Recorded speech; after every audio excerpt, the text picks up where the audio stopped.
గ్రీస్మాస్ guidance కి స్వాగతం.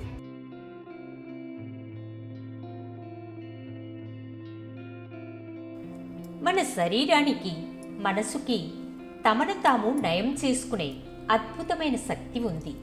ఆ శక్తి మందుల్లో కాదు, మనలోనే ఉంది.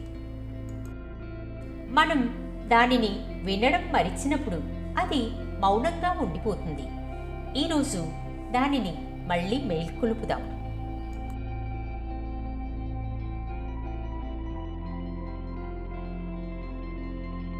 ప్రతి ఉదయం మీరు తీసుకునే మొదటి శ్వాస జీవశక్తికి చేసే ప్రార్థన లాంటిది.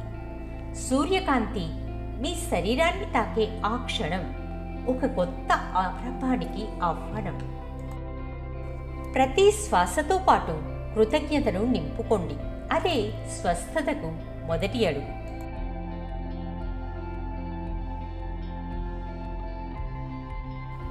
నీరు త్రాగడం అంటే కేవలం దాహం తీర్చుకోవడం కాదు, శరీరాన్ని శుద్ధి చేసుకోవడం. ప్రతి చుక్క మీలోని అలసటను, ఆందోళనను కడిగేస్తుంది.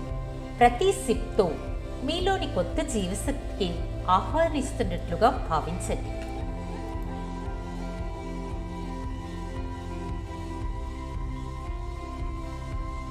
శరీరానికి చలనం, మనసుకు ధ్యానం లాంటిది. చిన్న నడక, తేలికైన వ్యాయామం లేదా నృత్యం, ఇవి మీలో పేరుకుపోయిన బరువును విడుదల చేస్తాయి. ప్రతిరోజు ప్రేమతో కదలండి.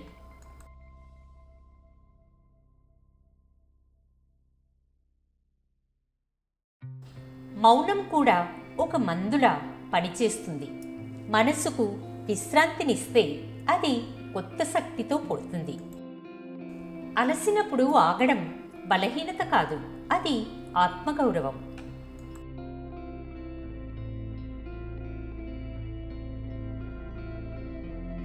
మన ఆహారం మన శరీరానికి ఇచ్చే గౌరవం. ప్రేమతో ప్రశాంతంగా తిన్న భోజనం ఔషధంగా మారుతుంది. వేగంగా కాదు, ఆస్వాదిస్తూ తినండి. ప్రతి ముద్దలోనూ శక్తిని స్వీకరించండి.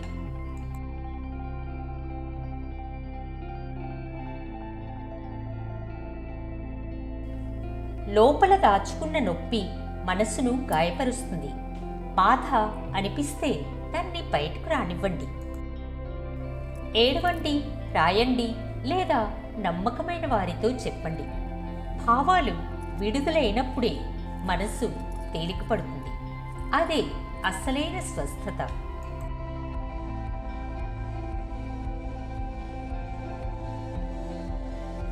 ప్రకృతి మన మొదటి వైద్యశాల. పచ్చగడ్డిపై నడవడం, మట్టి వాసన పీల్చడం, వర్షంలో తడవడం, ఇవన్నీ మనల్ని నయం చేస్తాయి. ప్రకృతితో గడపడం అంటే మనల్ని మనం నయం చేసుకోవడమే.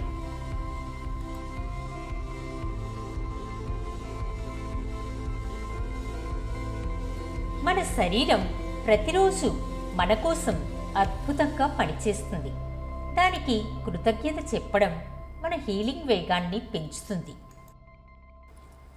నేను నయం అవుతున్నాను అనే నమ్మకమే అన్నింటికన్నా గొప్ప మందు.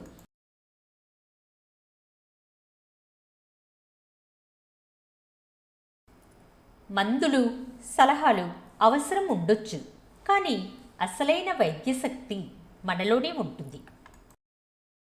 ప్రేమతో మీ శరీరాన్ని, మీ మనసును వినండి. ప్రతిరోజు కొద్దిగా శ్రద్ధ, కృతజ్ఞత, ప్రేమ ఇస్తే చాలు. ఎందుకంటే మీకు మీరే గొప్ప వైద్యులు. నా ఈ మాటలు మీ మనసును కాస్తైనా హత్తుకుంటే I connected with your thoughts అని కామెంట్ చేయండి. మీ స్పందన కోసం ఎదురు చూస్తూ ఉంటా.